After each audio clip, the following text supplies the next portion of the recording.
Memasuki tahun baru 2026, aktivitas warga di pusat kota Denpasar mulai kembali berjalan normal. Meski pada pagi hari sejumlah ruas jalan terlihat lengang, semakin siang kepadatan kendaraan perlahan kembali terjadi. Momentum pergantian tahun ini pun dimaknai warga dengan berbagai harapan baru untuk kehidupan yang lebih baik.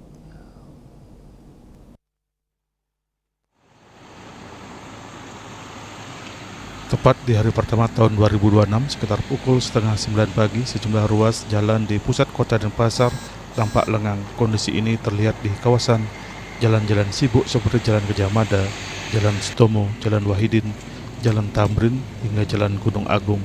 Namun memasuki siang hari, kepadatan kendaraan mulai tampak, terutama dari ruas Jalan Tamrin menuju wilayah utara Denpasar.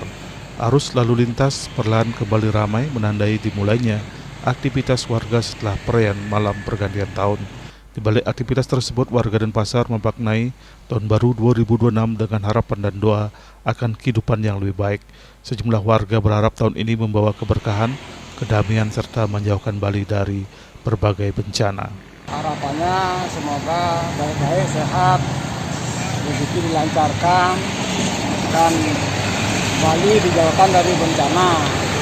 Harapan serupa juga disampaikan warga lainnya. Selain menginginkan kehidupan yang lebih baik secara pribadi, warga berharap Bali terus berkembang melalui inovasi dan kreativitas, khususnya di bidang budaya yang menjadi identitas Pulau Dewata. Menjadi lebih baik dari tahun sebelumnya, introspeksi lebih banyak lagi.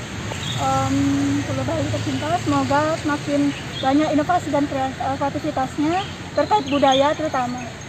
Pergantian tahun tidak hanya menjadi penanda waktu, namun juga momentum bagi warga Denpasar untuk menata kembali harapan dan semangat baru.